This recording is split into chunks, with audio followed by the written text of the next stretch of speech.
Terima kasih kerana memilih kami pada waktu ini. 30 minit di series utama, anda bersama saya Atira Minuddin.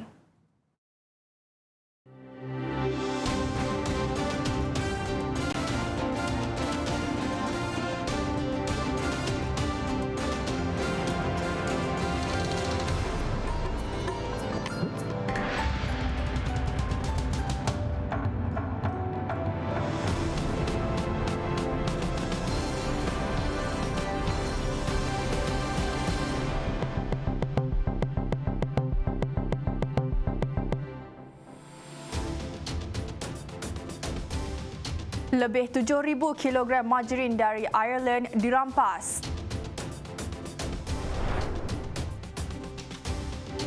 Juga, masalah air di beberapa kawasan di ibu negara masih belum selesai.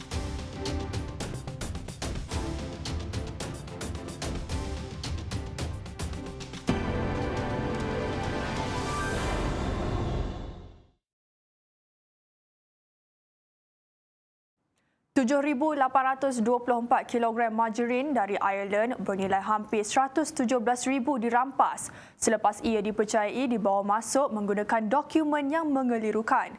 Rampasan dibuat Jabatan Perkhidmatan Kuarantin dan Pemeriksaan Malaysia Makis Selangor dekat Pelabuhan Utara Pelabuhan Klang. Nilai rampasan keseluruhan berjumlah RM116,211.73 dengan jumlah margarin dari Ireland yang dirampas 7,824 kilogram. Pemangku pengarah Makis Negeri Selangor, Zamri Hashim berkata, produk daripada sumber minyak kanola itu ditahan ketika pihaknya menjalankan pemeriksaan rutin terhadap barang dagangan ini siang tadi. Siasatan ke atas dokumen mendapati maklumat berat barang dagangan tidak sama dengan berat yang dibawa masuk. Kes disiasat mengikut Seksyen 13 Akta Perkhidmatan Kuarantin dan Pemeriksaan Malaysia 2011 kerana mengemukakan permit yang palsu, tidak tepat atau mengelirukan.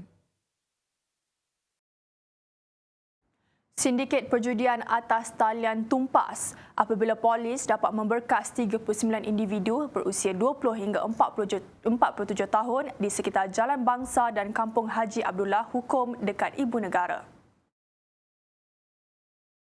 Menurut Ketua Polis Daerah Brickfields, Asisten Komisioner Anwar Omar, tangkapan dibuat dalam serbuan bersama Jabatan Siasatan Jenayah Ibu Pejabat Polis Daerah Brickfields dan Ibu Pejabat Polis Kontingen Kuala Lumpur. Semua yang ditahan mengaku tidak terlibat sebagai operator perjudian dalam talian, tetapi mereka hanya mengaku bekerja sebagai khidmat pelanggan dan tidak membabitkan sebarang transaksi wang. Bagaimanapun, hasil pemeriksaan terhadap komputer dan telefon bimbit yang dirampas mendapati wujud unsur perjudian terbabit. Susulan itu, 30 individu tempatan ditahan atas kesalahan menjalankan kegiatan perjudian dalam talian, manakala 9 lelaki warga asing ditahan atas kesalahan bekerja sebagai operator perjudian yang sama. Mereka juga tidak mempunyai dokumen perjalanan yang sah. Kesemua direman mengikut Seksyen 117 Kanun Prosedur Jenayah selama 4 hari. Susulan kerja penggantian injap di kawasan Kuala Lumpur dan Gombak, gangguan bekalan air di kawasan berkenaan masih belum pulih sepenuhnya. Air Selangor dikatakan masih dalam proses menstabilkan sistem agihan bekalan air. Gangguan bekalan air ini disebabkan kerja penggantian injap di jajaran paip air mentah dari empangan Klang Gates, sekaligus menyebabkan hentinya tugas sementara loji rawatan air Bukit Nanas dan Wang Semaju. Ketua Komunikasi Korporat Pengurusan Air Selangor Sdn Berhad, Air Selangor, Elina Basri berkata, tempoh masa gangguan dan pemulihan bekalan air di kawasan terjejas adalah berbeza kerana bergantung kepada jarak lokasi premis pengguna dan tekanan air pada sistem agihan. Air Selangor akan memaklumkan status pemulihan bekalan air di kawasan terjejas dari semasa ke semasa melalui semua saluran komunikasi rasmi Air Selangor.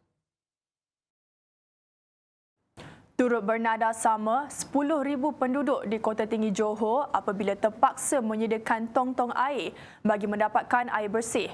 Lebih malang, mereka sudah mengalami masalah ini sejak 10 tahun lalu. Penderitaan yang dihadapi 2 hingga 3 kali setahun ini melibatkan mereka yang tinggal di Sedili, Mawai, Felda Aping Timur serta Aping Barat dan Perani. Masalah ini turut menyebabkan aktiviti harian mereka tergendala serta keperluan asas juga terjejas. Paling perit, ketibaan bulan Ramadan semakin hampir dan kebanyakan penduduk terjejas kerap kali mengeluh akan perkara tersebut. Malah boleh dikatakan setiap kali raya, penduduk tidak dapat menguruskan keadaan pinggan mangkuk kotor dengan baik. Masalah kesihatan juga kerap berlaku sehingga ada yang dimasukkan ke hospital. Pelbagai rayuan telah dibuat bagi membantu mereka untuk mendapatkan bekalan air bersih, namun sehingga kini masih belum ada sebarang perubahan. Ramadan di Kuching, Sarawak tahun ini tidak akan diserikan dengan kewujudan Bazar Ramadan apabila Dewan Bandaraya Kuching Utara DBKU membuat keputusan membatalkan penganjuran itu berikutan keadaan semasa pandemik COVID-19 di negeri terbabit. Keputusan dibuat oleh pengarah DBKU atas faktor mengelakkan risiko berlakunya kontak rapat yang berkemungkinan cenderung berlakunya penularan wabak COVID-19 sekaligus merencat usaha kerajaan untuk mencegah wabak ini sepenuhnya. Keadaan kes semasa harian di Kuching adalah sangat membimbangkan dengan pertambahan kluster komuniti akibat penganjuran majlis sosial. Justru, segala prosedur operasi standard SOP dan arahan semasa Perintah Kawalan Pergerakan Bersyarat PKPB dikuatkuasakan. Dalam perkembangan sama, Majlis Agama Islam dan Adat Istiadat Melayu Perlis, MAIPS, membenarkan aktiviti mengimarahkan masjid dan surau diadakan sepanjang Ramadan nanti. Ia termasuk mengadakan solat tarawih di seluruh negeri.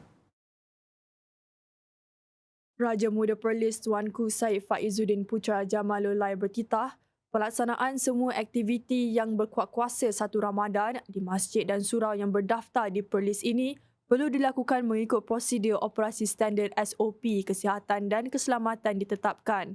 Bagi mengelakkan berlaku limpahan kehadiran jemaah, solat tarawih boleh dilakukan dalam 2 sesi. Tuanku Syed Faizuddin yang juga yang dipertua MAIPS bertitah, sesi pertama dilakukan pada jam 9 malam sehingga 10.30 malam, manakala sesi kedua mulai 10.30 malam sehingga 12.30 malam. Masjid dan surau tidak dibenarkan menjemput imam dari luar Perlis kecuali mendapat kebenaran khas daripada Jabatan Hal Ehwal Agama Islam Perlis JAIPS. Warga asing turut dibenar solat tarawih kecuali individu dalam siasatan PUI dan individu yang dijangkiti penyakit berjangkit PUS. Aktiviti pengimarahan masjid lain yang dibenarkan termasuklah solat sunat witir, tazkirah, tadarus, iftar, gotong royong, qiyamul-lail serta pengagihan sumbangan.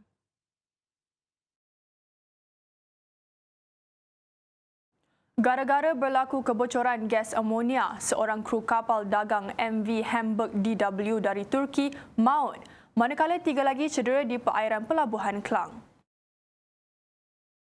Pengarah Agensi Penguatkuasaan Maritim Malaysia APMM Selangor, Kapten Maritim Muhammad Rosli Kasim berkata, Pusat Penyelaras Mencari dan Menyelamat Maritim MRSC Johor Bahru menerima maklumat mengenai kejadian itu sekitar jam 12.19 tengah malam tadi. Pihak berkenaan kemudian memaklumkannya kepada APMM Selangor untuk tindakan lanjut. Mangsa yang meninggal dunia ialah warga Turki yang dikenali sebagai Kara Turkut, manakala mangsa cedera adalah Bayri Emre dan Dagli Murad. Kedua-duanya juga warga Turki serta Yadaf Biasmuni, seorang warga India. Ketiga-tiga mangsa cedera akibat melecur dipercayai akibat kebocoran gas amonia di kapal itu di barat daya Pulau Selat Kering dekat Pulau Indah. Sehubungan itu, APMM Selangor menugaskan KM Danga bersama-sama pasukan khas bahan kimia berbahaya Hazmat selain Jabatan Bomba dan Penyelamat Malaysia JBPM Selangor ke lokasi kejadian.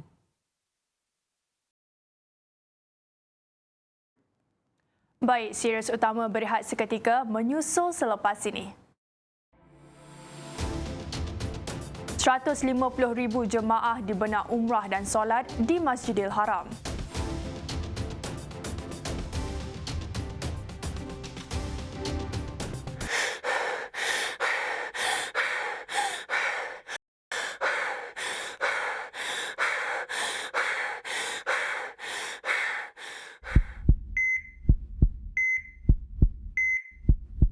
Variasikan senaman anda dengan menimbulkan keseronokan.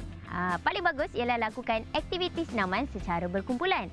Dan antara aktiviti senaman berkumpulan yang anda boleh lakukan ialah Zumba dan senaman ringan di rumah. Semua orang boleh mengamalkan kehidupan yang aktif. Tak kira tua atau muda, yang bujang ataupun yang sudah berkeluarga. Ingat, tiada halangan untuk anda menjadi aktif.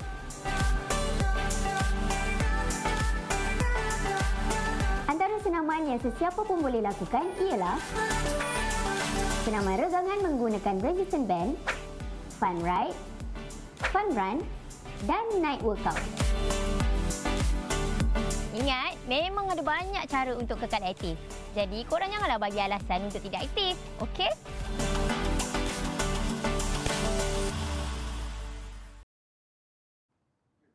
Bertemu kembali.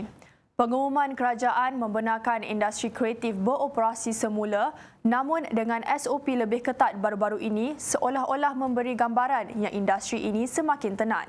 Lebih keruh lagi, ada pemain industri yang terpaksa beralih ke bidang lain namun tidak menemui kejayaan. Kupasannya kita bersama wartawan Farah Kamarudin. Antara aktiviti yang dibenarkan, produksi animasi dan muzik, rakaman lagu di studio, pra-produksi penggambaran, iklan, dokumentasi, live streaming dan rakaman serta warisan tanpa penonton. Itu pun tidak di kawasan yang berada di bawah Perintah Kawalan Pergerakan Diperketat PKPD. PKP 1.0 kita dah tak kerja 3 bulan. Lepas tu PKP 2.0 ni 1 bulan tak kerja. So maksudnya kami-kami ni tak ada anak bini yang perlu diberi makan ke atau macam mana? Tak ada bil-bil yang kena bayar ke ataupun kita ni tak perlu bayar duit kereta ke, tak perlu bayar duit sewa rumah ke, macam mana? Secara peribadi menyarankan pihak kerajaan dan menggesa pihak kerajaan kalau nak lanjutkan PKP kita tak ada masalah, tapi tolong sediakan SOP untuk kami industri kreatif untuk boleh terus bekerja. SOP yang baru diumumkan beberapa hari yang lalu menimbulkan banyak persoalan di mana hanya beberapa pihak sahaja dikatakan diberi peluang atau ditawarkan untuk bekerja. Justeru pemain industri berharap kerajaan dapat menilai semula keputusan yang diumumkan. Dari segi macam company saya editor semua saya work from home. Saya maksudnya dia orang bawa balik machine semua, edit di rumah. Lepas tu dari segi projek sebab saya memang banyak buat commercial iklan TV. Jadi ada benda-benda yang sepatutnya shoot apa ni, saya cakap pada klien, okay, why don't we just do animation kan, so kita tak perlu shoot, so kita buat iklan yang animation lah, animasi kan dekat luar, maksudnya dekat Singapore apa semua, tapi kami edit dekat sini kan, so benda tu lah, itu antara yang apa yang kami buat lah. Cuma dia punya senario dia berbeza lah kan, bila editor tak ada depan mata semua, kita susah sikit nak communicate, nak brief, nak bagi tahu apa kita nak apa semua. Pada saya syuting dalam studio tu macam tak wajar sangat lah, sebab kalau diorang dah benarkan syuting, so kita sebagai pelakon boleh di syuting kat mana-mana je. Sepatutnya syuting bulan 1 ada, bulan 2 ada, tapi sebabkan COVID, lepas tu sebabkan PKP, diorang holdkan, ada yang tangguh ke bulan 4, ada yang tangguh ke bulan 3. Pawagam yang paling terkesan apabila terpaksa memberhentikan operasi sejak 13 Januari lalu. Pun begitu, bagi peminat filem Tegar, masih ada alternatif lain. Buat masa sekarang ni saya memang kerap tengok atas platform online lah, macam Netflix, YouTube ada setengah yang memang keluar kat YouTube saja kan, tapi most of the time memang kebanyakannya Netflix dan juga saluran online lain lah. Baik, saya tengok movie kat rumah je sudah. Sekarang ni banyak tengok kan, banyak di streaming dekat Android Box, dekat Netflix juga, dan mostly dekat YouTube juga lah. Sebab so far Netflix yang paling senang saya nak tengok sekarang lah, dekat browser, dekat phone sekali. Kalau yang lain selalunya saya download. Biarpun negara sedang dilanda pandemik COVID-19, ia bukan menjadi penghalang untuk penggiat industri kreatif untuk terus berkarya. Yang pasti, banyak platform dan medium yang disediakan untuk merealisasikan karya golongan ini. Laporan Farah Kamarudin untuk Sirius Media.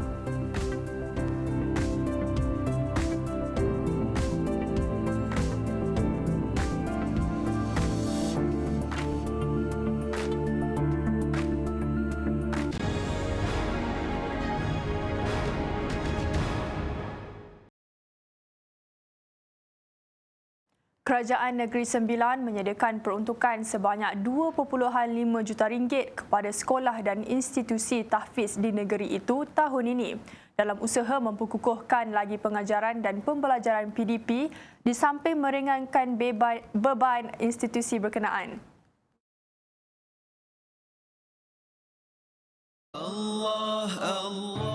Menurut Menteri Besar Datuk Seri Aminuddin Harun, jumlah itu sebahagian daripada peruntukan 9.9 juta ringgit yang ditetapkan khusus dalam bidang pendidikan melalui Belanjawan 2021 yang dibentangkan akhir tahun lalu. Peruntukan berkenaan dapat memberi manfaat kepada 203 sekolah dan institusi pendidikan Islam membabitkan seramai 1,753 murid di seluruh negeri tersebut. Beliau yakin generasi Islam yang bukan sahaja beriman tetapi mampu berkembang dan berdakwah dalam menghadapi arus kemodenan serta urbanisasi mampu dilahirkan melalui institusi pendidikan Islam yang dinamik.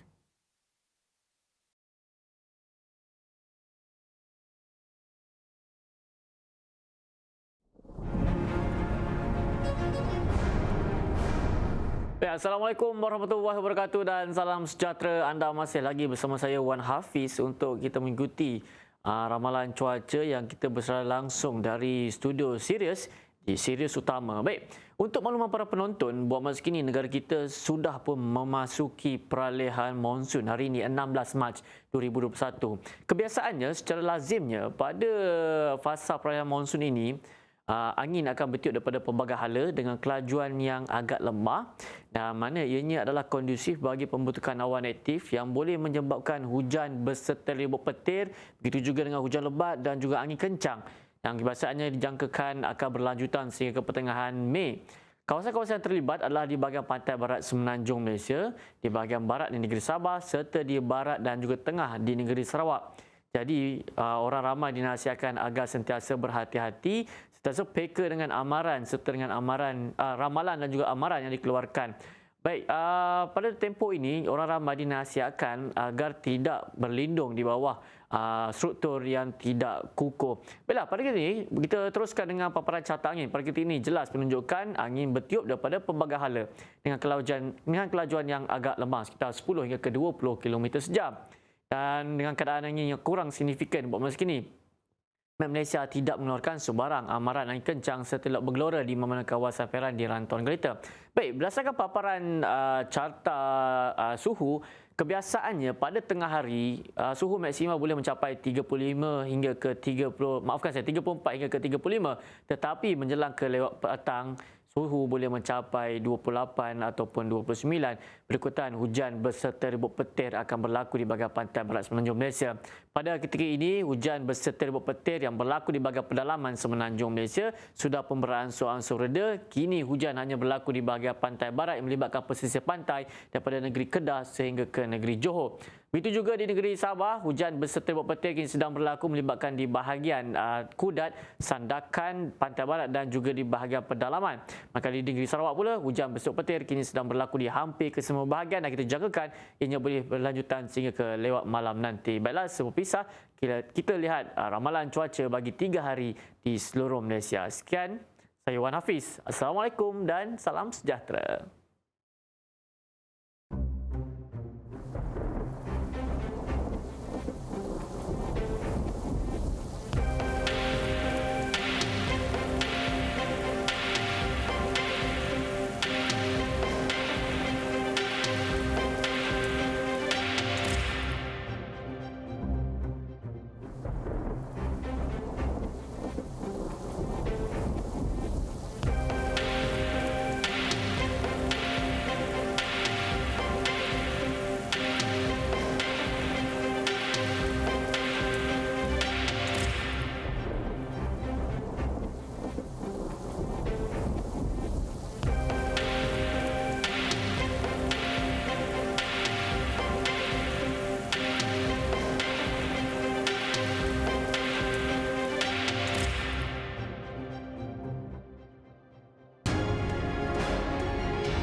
Seramai 150,000 orang akan dibenar mengerjakan ibadah umrah atau solat secara harian di Masjidil Haram ketika Ramadan bermula minggu depan.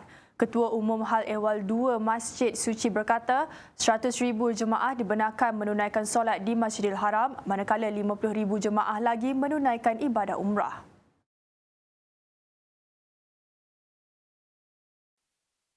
Kelonggaran dibuat sebagai antara sebahagian daripada rancangan untuk meningkatkan kapasiti operasi di masjid berkenaan. Kementerian Hal Ehwal Islam, Bimbingan dan Dakwah memaklumkan kebenaran umrah akan diberikan kepada jemaah berusia 65 tahun ke atas, itu pun yang sudah menerima suntikan vaksin COVID-19.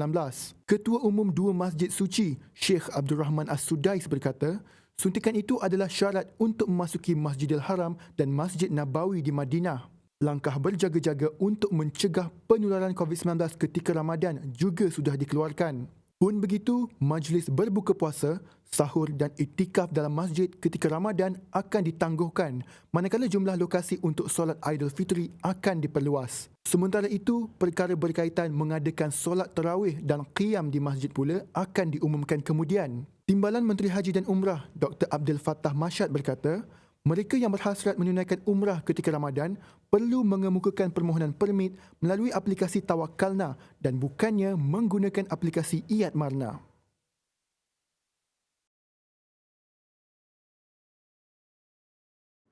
Teruskan bersama kami dalam series utama Menarik Dalam Sukan selepas ini.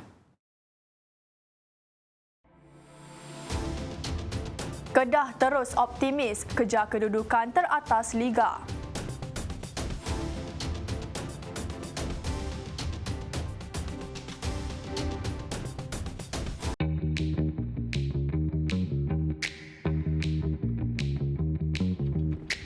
Gaya hidup yang aktif amat penting untuk menjaga kesihatan seseorang.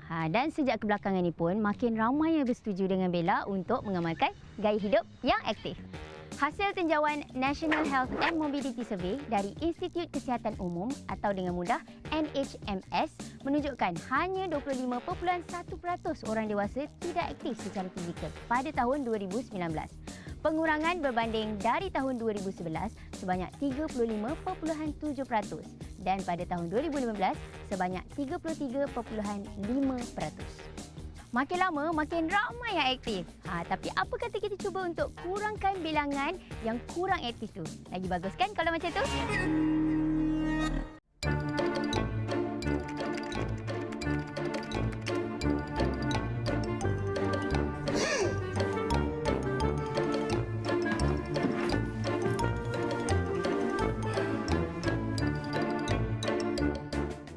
Cepat-cepat nak pergi mana tu bang? Aku kat sini lah.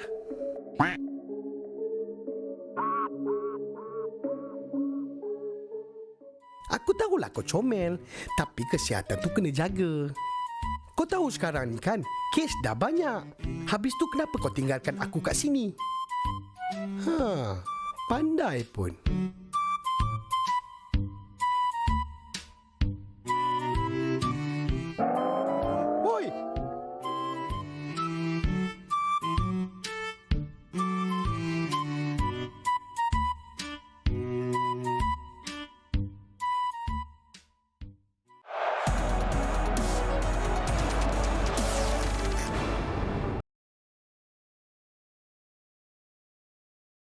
Liga Super Malaysia 2021, Kedah terus mengorak langkah selepas menang ke atas Selangor 2-1 dekat Stadium Majlis Bandaraya Petaling Jaya MBPJ, sekaligus kekal di tangga kedua di belakang pendahulu Liga Johor Darul Takzim JDT.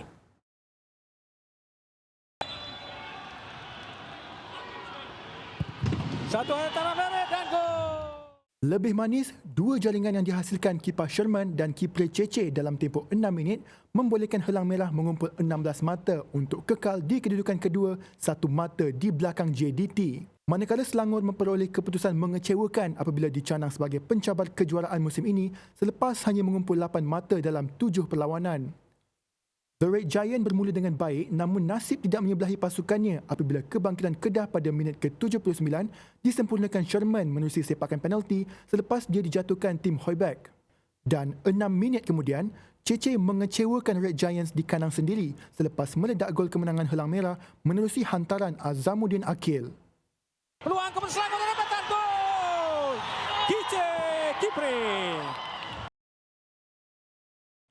Apapun, Johor Darul Takzim JDT terus gah mendominasi carta Liga Super 2021. Apa tidaknya, skuad Harimau Selatan yang turun dengan rekod tanpa kalah dengan mudah menewaskan Sabah FC 4-1 dekat Stadium Likas, Kota Kinabalu malam tadi. Menurut pengendali Sabah, Kurniawan Dwi Yulianto, Sabah yang turun dengan kurang yakin membolehkan JDT menjaringkan 2 gol seawal minit ke-7 dan ke-8.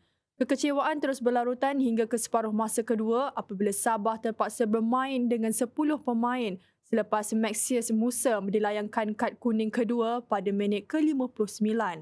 Dalam aksi malam tadi, JDT menggegarkan gawang Sabah hasil sepakan pantas Arif Aiman Muhammad Hanafi dan Bergson Gustavo Silveira da Silva.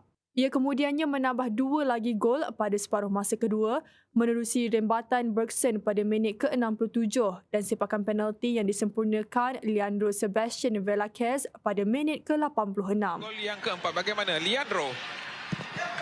Dan mudah menewaskan Robson Randy Rining memberikan gol yang keempat untuk pasukan JDT.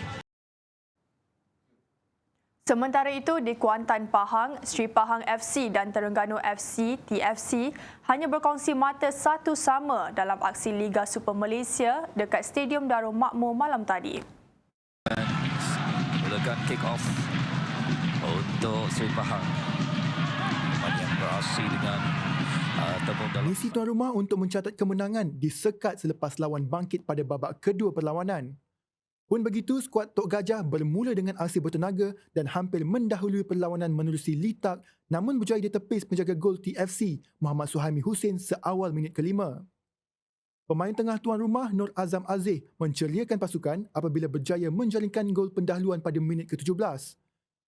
Bagaimanapun, TFC yang ketinggalan menggandakan asakan dan memberi tekanan kepada jentera pertahanan tuan rumah.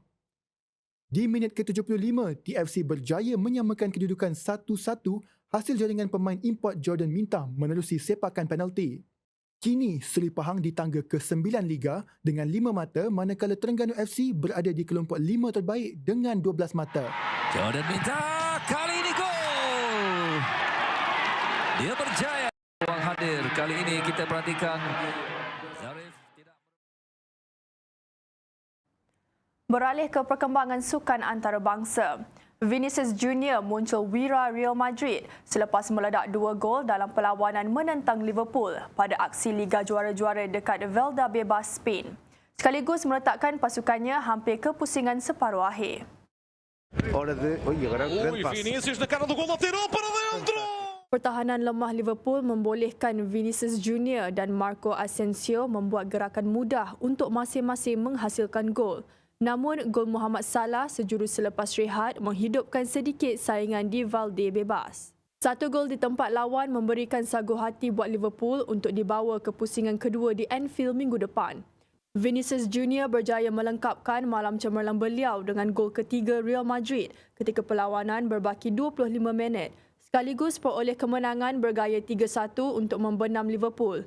Pun begitu, pengurus Real Madrid Zinedine Zidane tidak mahu mendabik dada dengan keputusan ini dan percaya yang Liverpool masih ada peluang untuk mara ke separuh akhir.